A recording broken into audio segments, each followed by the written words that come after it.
Hello. अस्सलाम वालेकुम sir. जी वालेकुम अस्सलाम। अच्छा, today we will start this chapter that is dynamics. Okay, kinematics हमने लास्ट टाइम ओके पढ़ा सर। था। और मिनट्स हो गया था। या काइनेमेटिक्स के पास न्यूमेरिकल्स भी हमने कर दिए थे, पास पेपर न्यूमेरिकल्स।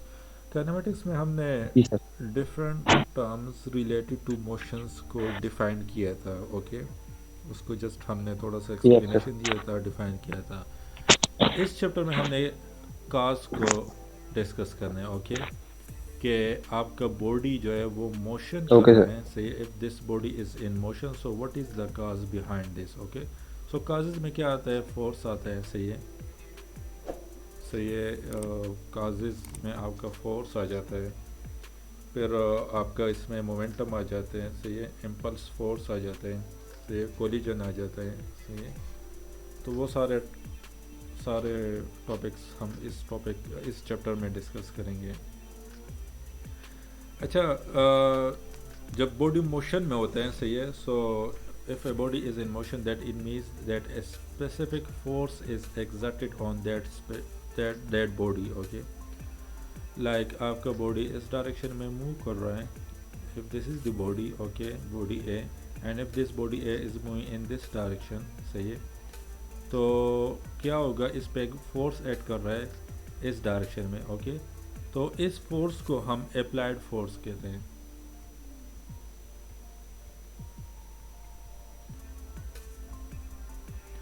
अच्छा, if this is a body, okay, और ये बॉडी आपका मोशन में है। ओके, तो और and you are going to apply force in this direction. Okay, and this body is moving in this direction, so toward the right side. तो क्या होगा? अच्छा, इस फोर्स को अगर आप यहाँ से फोर्स अप्लाई कर लो तो इस फोर्स को हम अप्लाइड फोर्स कहते हैं। अच्छा, यहाँ पे एक दूसरा टाइप ऑफ फोर्स है। अगर आप इस पे इस डायरेक्शन में फोर्स अप्लाई कर लो यहाँ से, तो इसको हम पुलिंग फोर्स कहते हैं, या इसको हम टेंशन भी कहते हैं। ओके, तो जहाँ पे भी आपका पुलिंग फोर्स आ जाता है तो उसको हम टेंशन फोर्स भी कहते हैं। सही है, अक्सर स्टूडेंट कंफ्यूज होते हैं कि टेंशन फोर्स किसको कहते हैं, तो that is this one. Like अगर आप यहाँ पे कोई रोप होगा, सही है, and this is the body. Okay, तो यहाँ पे एक डाउनवर्ड फोर्स है दैट इज वेट, और ऊपर एक पुलिंग फोर्स है दैट इज टेंशन। ओके, तो इसको भी टेंशन कहते हैं। This is the pulling force, this is also the pulling force, so that is also known as the tension force. Okay, अच्छा, एक हमारे पास नॉर्मल फोर्स होता है। So if this body is at rest position, अगर ये body आपका rest position पे है, तो इस पे दो फोर्सेस ऐड कर रहे हैं, and that two forces are equal in magnitude but opposite in direction. इस पे एक डाउनवर्ड फोर्स ऐड कर रहे हैं दैट इज द वेट, और इस पे एक जो अर्थ है वो अर्थ इसके ऊपर एक फोर्स ऐड कर रहे हैं in this direction that is known as the normal force. उसको हम नॉर्मल फोर्स कहते हैं। ठीक है, अच्छा, ये तो आपका इस तरह हो गया। अब अगर इस बॉडी को मैं at some angle, if I place this body at some angle like this, कोई स्लोप है आपका। ओके,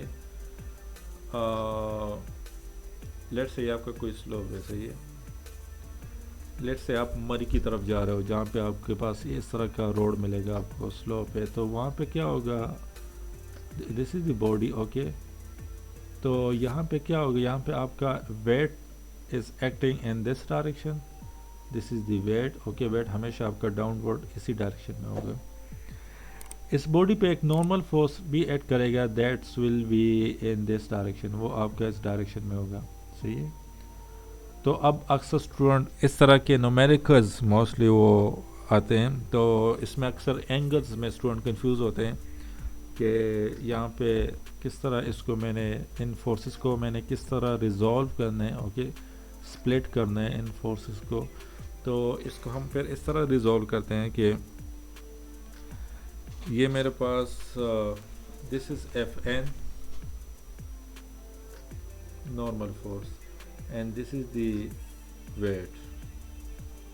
ओके, तो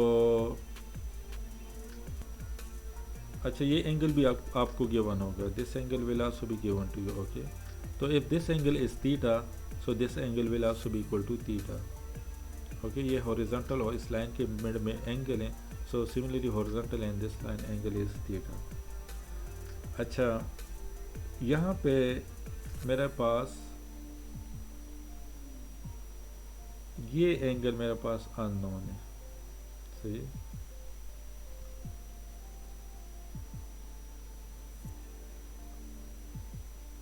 अच्छा, इस वेक्टर को अगर मैं इस तरह ड्रा कर लूँ यहाँ पे, तो ये वेक्टर आपका कुछ इस तरह बनेगा। This is F N but this is in the opposite direction. ये आपका एफ एन है but that is in the opposite direction. So ये आपका क्या आ जाएगा, this is angle theta and this is theta angle, और तो ये आपका आ जाएगा। तो ये कर देंगे क्योंकि अब स्क्रीन ही शो रही, तो मुझे समझ नहीं आ रहा था उसका आप अच्छा, पिक्चर्स दिखा रहे अच्छा, अगर आपके पास इस तरह की बॉडी हो, ओके, यहाँ पे body, if this body is at rest position on smooth surface, okay, तो वो तो आप F N will be equal to W and W is equal to M G, उसको तो आप इजीली सॉल्व कर सकते हो। But some question are given to you in like this, कि आपका बॉडी जो है वो इस तरह के एक स्लोप पे वो रख लेंगे, सही है। If this is body at some slope, और स्लोप का एंगल क्या है, दैट इज थीटा, सही है। अच्छा, तो अक्सर क्वेश्चन आते हैं कि आप एफ एन को फाइंड कर लो, सही है, या डिफरेंट और भी होते हैं, हम इंशाल्लाह न्यूमेरिकल्स में हम देखेंगे फिर। तो यहाँ पे इसको हम स्लोप को किस तरह, एफ एन को हम किस तरह फाइंड करेंगे। एफ एन को हम इस तरह फाइंड करेंगे कि आपका यहाँ पे देख लो, दिस इज एंगल थीटा, ये एंगल थीटा था, ये आपका एंगल थीटा बन रहा था, सही है। तो यहाँ पे भी ये एंगल थीटा आपका आ रहा है, ओके। अगर यहाँ पे मैं हॉरिजॉन्टल लाइन ड्रा कर लूँ, पहले कोई हॉरिजॉन्टल लाइन नहीं था, अब अगर मैं यहाँ पे हॉरिजॉन्टल लाइन इस तरह ड्रा कर लूँ, तो आपका यहाँ पे भी एंगल थीटा आएगा, सही है। This is also angle theta, सही है। और यहाँ पे भी आपका एंगल थीटा, लाइक जिस तरह ये है ना, दो लाइंस के मिड में आपका एंगल थीटा, तो यहाँ पे भी ये इन दोनों लाइंस के मिड में आपका एंगल थीटा आ रहा है। अच्छा, यहाँ पे अब मुझे क्या करना है, मुझे एफ एन को फाइंड करना है, ओके, और डब्ल्यू की वैल्यू मुझे गिवन है, सही है, और ये थीटा वैल्यू भी मुझे गिवन है, सही है। तो अब मैंने क्या करना है, यहाँ पे देख लो, तो this line is equal to this line but opposite in direction, यहाँ पे देख लो, ओके, उसी वही फोर्स है। तो यहाँ पे ये क्या हो जाएगा, आपका साइन यू क्या हो जाएगा, दिस इज द यू, ये आपका ट्राइंगल बन रहा है लाइक दिस। तो यहाँ पे आपका ये एंगल 90 डिग्री है और ये एंगल आपका यू है, सही है। सो साइन यू क्या हो जाएगा, एफ एन हो जाएगा, which is in front of this angle and in front of this angle is this side, so this is F N. तो ये आपका एफ एन हो जाएगा divide by W, W is hypotenuse. So hypotenuse triangle में कहाँ पे होता है, 90 डिग्री के सामने जो साइड होगा दैट इज हाइपोथिनूस। तो यहाँ पे 90 डिग्री कहाँ पे बन रहा है, 90 डिग्री आपके यहाँ पे बन रहा है, सही है। तो इसके सामने जो साइड है, this is W, that is hypotenuse. So sine U will be equal to F N divide by W, so your F N will be equal to W sine U. अब what is the value of U, U is unknown, तो U को हमने इस तरह find करना है कि यहाँ पे देख लो, तो ये आपका 90 डिग्री है and sum of all angle in a triangle is equal to 180 degree. So this is the triangle, तो यहाँ पे ट्राइंगल में यू प्लस थीटा प्लस 90। सो आपका जो यू एंगल है, theta is also given to you, so from this equation you can easily find the U angle. U angle को आप यहाँ पे पुट कर लो और डब्ल्यू की वैल्यू भी आपके पास ऑलरेडी गिवन है, तो एफ एन आप फाइंड कर सकते हो, सही है। तो इस तरह के न्यूमेरिकल्स आते हैं, आगे हम इंशाल्लाह उसको डिस्कस करेंगे क्लास जब वो पढ़ेंगे वहाँ पे न्यूमेरिकल्स पास पेपर, तो वहाँ पे हम इसको फिर दोबारा डिस्कस कर लेंगे। लेकिन ये मैं आपको थोड़ा सा वो दे रहा था, हिंट्स दे रहा था कि वहाँ पे आपने किस तरह इसको सॉल्व करना। अच्छा, एक आपका फ्रिक्शनल फोर्स होता है, सही है। तो frictional force it is the force exerted by a surface as an object move across the surface like this. If this object is moving across this surface, this is the surface, okay, तो यहाँ पे ये एक frictional force is a force exerted in opposite direction, okay, this will be the frictional force इस direction opposing force है, या opposing force होगा to the applied force, this is the applied force, और इसको हम स्मॉल एफ से represent करते हैं। अच्छा, दूसरा आपका एयर रेजिस्टिव फोर्स इसमें पर आ जाते हैं, सही है। तो air resistive force is the type of deflection force that acts upon the object as they travel throughout the airs, okay। तो it depend on the direction of the motion, okay, कि आपका डायरेक्शन किस side पे है, सही है। तो इसको हम अक्सर ड्रैग फोर्स भी कहते हैं, ओके, एयर रेजिस्टिव फोर्स या ड्रैग फोर्स, वो भी हम इसको कहते हैं।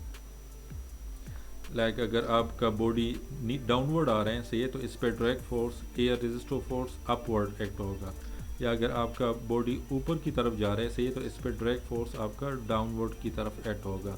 ये हम आगे पैराशूट का एक एग्जांपल है, वहाँ पे भी हम इसको डिस्कस करेंगे, सही है। तो ये ड्रैग फोर्स और इसका थोड़ा आपको ये पॉइंट क्लियर होना चाहिए कि ड्रैग फोर्स हमेशा opposite to the motion of the body होगा, सही है। अच्छा, रिजल्टेंट फोर्स आपको कंबाइन इफेक्ट देता है, okay, if one force is acting in this direction and second force is also acting in this direction, तो इसका रिजल्टेंट क्या हो जाएगा, you will sum up these two forces. But if the third force is acting in this direction, तो आपने ये force से subtract करना है। Why you are going to subtract this force, because force is a vector quantity. तो force हमारे पास vector quantity है, तो वेक्टर में हम in vector we will not only consider the magnitude but we are also considering the direction। तो अगर इस डायरेक्शन में होगा तो फिर आपने नेगेटिव लेना है, इस डायरेक्शन में होगा तो फिर आपने प्लस लेना है, इस डायरेक्शन में होते तो फिर भी आपने इन दोनों को ऐड करना है, फिर ये इससे माइनस करना है, so you will get the resultant force, okay. तो फोर्स इज, अगर ये स्केलर होता तो फिर तीनों को आप ऐड कर लेते, फिर डायरेक्शन का कोई इशू नहीं था, सही है, सिंपल मैथमेटिकली आप इसको ऐड कर लेते। लेकिन वेक्टर को हम विक्टोरियली ऐड करते हैं, सही है, सिंपल मैथमेटिकल एडिशन यूज़ नहीं करते यहाँ पे। अच्छा, ये सारे चीज़ हमने डिस्कस कर ली। इसके बाद न्यूटन लॉस ऑफ मोशन आ जाता है, वो तो काफ़ी बेसिक्स लॉज हैं, आपने ओ लेवल में भी पढ़ोगे। A body at rest will remain at motion, a body in motion will continue in motion, सही है। तो लाइक एक्सेलरेशन आपका ज़ीरो होगा फर्स्ट लॉ में, सही है। सेकेंड लॉ में आपका force F is equal to M में आ जाते हैं। अच्छा, यहाँ पे एक पॉइंट है, उसको थोड़ा सा मैं डिस्कस कर लेता हूँ कि second law of motion is that the action and reaction will always be equal in magnitude but opposite in direction, सही है। सो एक्शन, वो थर्ड लॉ है, सॉरी वो थर्ड लॉ है। थर्ड लॉ में एक पॉइंट था, तो थर्ड लॉ में आपका एक्शन और reaction force will always act on different objects, okay. ये पॉइंट आपने जहन में रखना है। कोई आपसे ये क्वेश्चन भी कर सकता है कि हम थर्ड लॉ में ये पढ़ते हैं कि action and reaction are equal in magnitude but opposite in direction, तो इसका नेट इफेक्ट जीरो होना चाहिए, जबकि यहाँ पे ये बॉडी जो है, इसमें पढ़ा था कि act on mutually opposite bodies. जी, इसका मैंने पढ़ा था कि दे एक्ट ऑन म्यूचुअली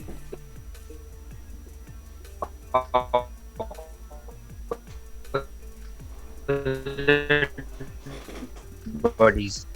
आपकी आवाज एक्शन रिएक्शन का जो बता रहे हैं उसमें तो कह रहा था कि हमने उसमें पढ़ा था कि ये या इट विल, अच्छा यस सर, आपकी आवाज थोड़ी ग्लिच हो रही थी, मेरी वॉइस क्लियर आ रही है आपको? जी सर, आपकी क्लियर आ रही है बिल्कुल। अच्छा, ओके। अच्छा, यहाँ पे भी ये एक्शन और रिएक्शन फोर्स हो रहे हैं, but this trolley is still in motion, why? जबकि एक्शन और रिएक्शन में हम क्या करते हैं, हम कहते हैं कि एक्शन आपका इस डायरेक्शन में एक्ट हो रहा है, रिएक्शन आपका इस डायरेक्शन में एक्ट हो रहा है। So action and reaction are equal in magnitude but opposite in direction. So इसको तो एक दूसरे के इफेक्ट को कैंसिल होना चाहिए, इसको तो रेस्ट पोजीशन पे नहीं होना चाहिए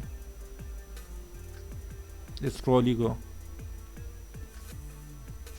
लेकिन सर उसमें तो ये आएगा ना कि जो आपका एक्शन रिएक्शन तो हो गया, लेकिन जो आपकी मूविंग फोर्स है वो तो लगी रही है उस पर।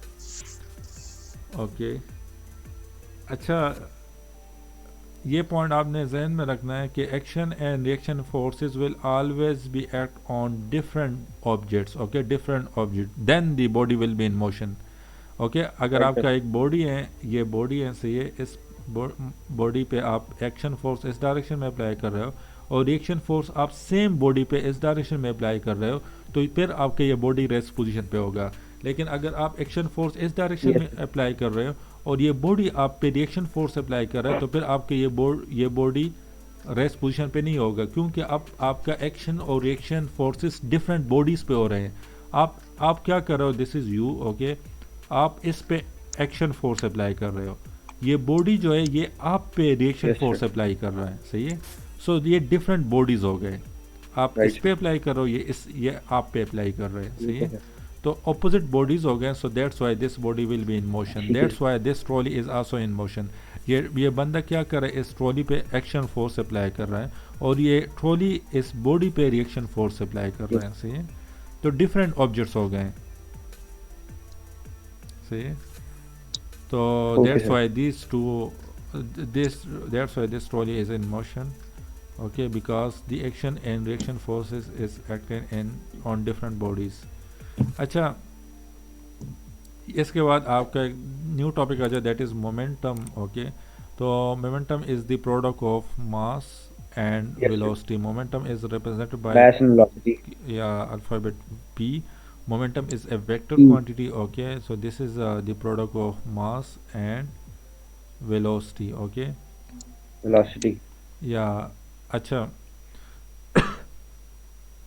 अगर आपके बॉडी का मास कम होगा, सही है, आपके बॉडी का मास कम होगा, सो इसकी वेलोसिटी जो है वो काफ़ी ज़्यादा होगी, सही है। थोड़ा सा भी आप फोर्सेस पे अप्लाई कर लो तो ये काफ़ी तेज़ी के साथ वो जाएगा, सही है, क्योंकि इसकी वेलोसिटी ज़्यादा होगी। लेकिन इफ़ कोई बॉडी का मास ज़्यादा है तो इस पे आप इसकी वेलोसिटी जो है वो कम होगी, क्योंकि इस पे आप फोर्स अप्लाई कर लो तो थोड़ा सा मूव कर लेगा, because this body will require huge amount of force, okay. So mass is inversely proportional to velocity. जी, mass is inversely proportional to velocity होगा फिर। Yeah, mass is inversely proportional to velocity if your momentum is constant, सही है। constant, yes sir. तो फिर आपका ये होगा, so momentum is the product of mass and velocity. Momentum depend on mass as well as the velocity, okay। अच्छा, इन्होंने सारा इलाज को रिलेट किया मोमेंटम से। सो सेकेंड लॉ काफ़ी इंपॉर्टेंट। सेकेंड लॉ में हम क्या पढ़ते हैं, हम कहते हैं कि F is equal to M A. So F is equal to M A is equal to V divide by T. So ये आपका हो जाएगा F is equal to momentum per unit time, okay, rate of change of momentum per unit time, this is the rate of change of velocity. So यहाँ पे क्या हो जाएगा, this will be F times del P हो जाएगा, sorry not del P, del T हो जाएगा। So that is equal to del P. So this is also known as impulse, okay. So this is the change in momentum, okay sir. So ये अगर वो आपसे पूछ ले कि impulse को फाइंड कर लो, तो इम्पल्स आपको चेंज इन मोमेंटम की वैल्यू आपको गिवन हो या इनिशियल और फाइनल मोमेंटम की वैल्यू आपको गिवन हो, तो आपने क्या करना है, चेंज इन मोमेंटम को सिर्फ फाइंड करना है। या अगर क्वेश्चन आ जाए कि इम्पल्स को फाइंड कर लो, force and time is given to you, so आपने यही फार्मूला अप्लाई करना है और इम्पल्स को फाइंड करना है, सही है।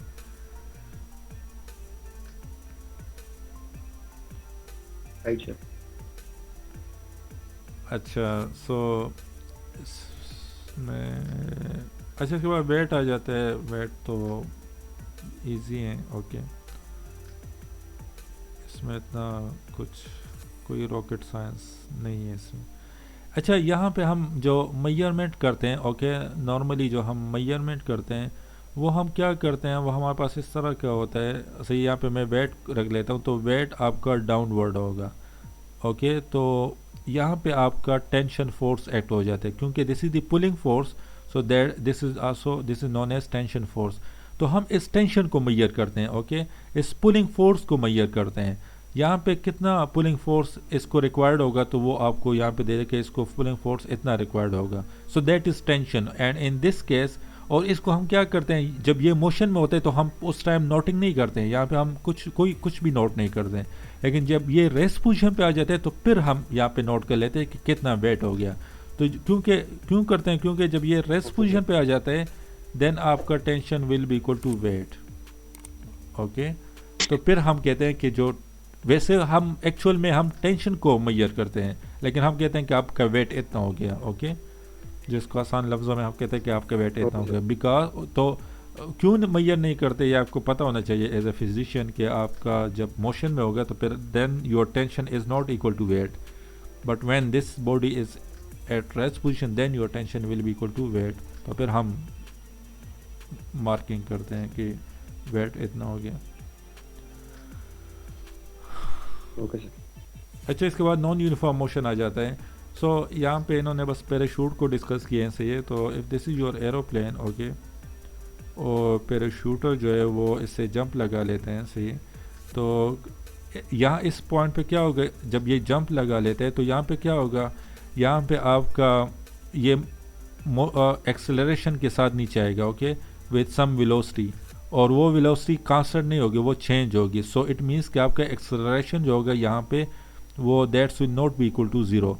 तो इट मीन्स कि यहाँ पे आपका नेट फोर्स होगा, इस पे नेट फोर्स ऐड करेगा। So your net force that's will be equal to downward force which is the weight minus the upward drag force that is F D, जो air resistive upward force होगा, और ये downward की तरफ आ रहा है। तो that's why I will take this first, मैं डब्ल्यू माइनस एफ डी करूँगा। आपने एफ डी माइनस डब्ल्यू नहीं करना क्योंकि ये नीचे की तरफ आ रहा है, weight is greater than F D. अच्छा, तो ये क्या होगा, कितने एक्सेलरेशन के साथ नीचे आएगा। So that is equal to F net is equal to M A that's will equal to W minus F D. तो ये this will be the acceleration, okay, acceleration will be equal to weight minus F D divide by the mass of this body. Okay, यहाँ पे जो parachuter का मास होगा वो आपने लें। So that's will be the acceleration. लेकिन जैसे ही वो यहाँ तक पहुँच जाता है तो इस लेवल के बाद उसका टर्मिनल वेलोसिटी स्टार्ट हो जाता है सही है। तो टर्मिनल वेलोसिटी मींस के कांस्टेंट वेलोसिटी स्टार्ट हो जाती है। तो कांस्टेंट वेलोसिटी मींस के with the passage of time आपका वेलोसिटी जो है वो चेंज नहीं हो रहा। इट मीन्स कि चेंज इन वेलोसिटी आपका ज़ीरो हो रहा है। तो इट मीन्स कि आपका चेंज इन वेलोसिटी आपका ज़ीरो हो रहा है। ओके, तो इट मीन्स कि आपका एक्सेलरेशन ज़ीरो है। तो यहाँ पे एक्सेलरेशन आपका ज़ीरो हो जाता है, then your weight will be equal to F D, और ये स्मूथली नीचे की तरफ आएगा। ओके, क्यों weight will be equal to F D, क्योंकि यहाँ पे ये पैराशूट ओपन हो जाता है और यहाँ पे एयर रेजिस्टिव फोर्स, ये कवर्ड एरिया ज़्यादा हो जाता है यहाँ पे सही है। तो air resistive force then will be become equal to the weight. तो ये टर्मिनल वेलोसिटी के साथ नीचे आता है। अच्छा, इसके बाद हमारे पास principle of conservation of momentum, जिस तरह हमने पहले पढ़ा था law of conservation of energy. Energy में हमने क्या पढ़ा था कि energy will not be destroyed, it will remain constant. तो इसी तरह यहाँ पे भी कंजर्वेशन ऑफ मोमेंटम में हम क्या पढ़ते हैं कि momentum before collision will always be equal to the momentum after the collision. Like momentum आपका कांस्टेंट रहेगा, मोमेंटम आपका चेंज नहीं होगा। कोलिजन दो टाइप्स आ जाएंगे सर। या तो कोलिजन में फिर आपका दो टाइप्स आ जाते हैं, एक आपका इलास्टिक कोलिजन होता है, एक आपका इन इलास्टिक कोलिजन होता है। तो इलास्टिक कोलिजन में क्या होता है, आपका लीनियर मोमेंटम, टोटल एनर्जी और काइनेटिक एनर्जी आपका कंजर्व होता है। इट मीन्स कि इक्वल होता है before collision and after the collision. जिस तरह आपका कोलिजन ऑफ बिलियर्ड बॉल्स हो गए सही है, वो स्मॉल बिलियर्ड बॉल्स जो है, स्टील हो गया, ग्लास बार हो गया, collision of atom and molecules हो गए, वो सारे आपके इलास्टिक कोलिजन है। जबकि इन इलास्टिक कोलिजन में आपका linear momentum, total energy conserve होगा, but kinetic energy is not conserve in elastic collision. Okay, in elastic collision में आपका परमानेंट डिस्टॉर्शन आ जाता है सही है, या डेंट्स प्रोड्यूस हो जाते हैं। इन इलास्टिक कोलिजन में आपके क्या आ जाते हैं, परमानेंट डिस्टॉर्शन, जिस तरह वो इंसिडेंट वगैरह हो जाते हैं, और डेंट्स प्रोड्यूस से, तो ये सारे उसमें आ जाता है। अच्छा, वहाँ पे आपका जो काइनेटिक एनर्जी होता है, काइनेटिक एनर्जी आपका हीट एनर्जी में ट्रांसफर हो जाते हैं सही है। या इलास्टिक में, इन इलास्टिक में, साउंड एनर्जी में। इन इलास्टिक में तो आपका काइनेटिक एनर्जी कंजर्व होगा, बट इलास्टिक कोलिजन में तो आपका काइनेटिक एनर्जी कंजर्व होगा, बट इन इलास्टिक कोलिजन में आपका काइनेटिक एनर्जी कंजर्व नहीं होगा बिफोर एंड आफ्टर कोलिजन। तो काइनेटिक एनर्जी कहाँ पे चला गया, क्योंकि हमने पढ़ा था कि law of conservation of energy में हमने पढ़ा था कि एनर्जी आपका कॉन्स्टेंट होगा, तो काइनेटिक एनर्जी आपका हीट एनर्जी में कन्वर्ट हो जाता है और साउंड एनर्जी में कन्वर्ट हो जाते हैं। सही है, सही है। या इनइलास्टिक में, या इन इलास्टिक में, यस, इन इलास्टिक में काइनेटिक एनर्जी कंजर्व नहीं होता, इक्वल नहीं होता, तो वो कहाँ पे कन्वर्ट हो जाता है, वो हीट एनर्जी में और साउंड एनर्जी में कन्वर्ट हो जाता है। ठीक है। अच्छा, जो collision of okay. Two vehicles, तो वो आपके इन इलास्टिक कोलिजन है। सही है, जो नॉर्मल टू व्हीकल्स के जो कोलिजन हो जाते हैं रोड पे, इंसिडेंट हो जाते हैं, तो वो आपका इन इलास्टिक कोलिजन होते हैं। अच्छा, इसमें एक होता है perfectly elastic head on collision. तो हेड ऑन कोलिजन किसको कहते हैं? हेड ऑन कोलिजन मीन्स कि आपके अलोंग सेम लाइन कोलिजन हो रहा हो, okay, like this is the line, okay, तो यहाँ पे ये कोलिजन कर ले ये दो बॉडीज, और आफ्टर द कोलिजन ये बॉडी इसी लाइन को फॉलो करे और रिवर्स बैक आ जाए, तो इसको हम हेड ऑन कोलिजन कहते हैं।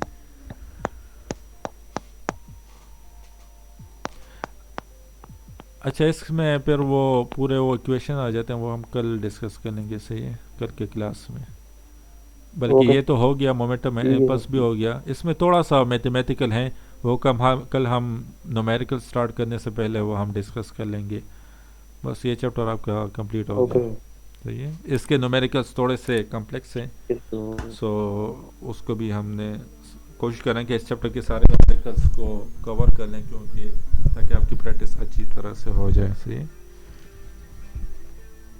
Okay. This question is reduce to millilitre. तो यहाँ पे है 4 litre and 450 millilitre, question number 4। तो यहाँ पे 450 is already given to you in millilitre and 4 is in liter. So what you will do, you will need to convert this liter into milliliter. So we know that 1 liter is equal to 1000 milliliter. So this will be equal to 4000 milliliter plus 450 milliliter. So 4000 plus 40, which will be equal to 4450 milliliter. So this will be the final answer of question number 4. इसी तरह आपने बाकी parts को भी इसी तरह solve करना है।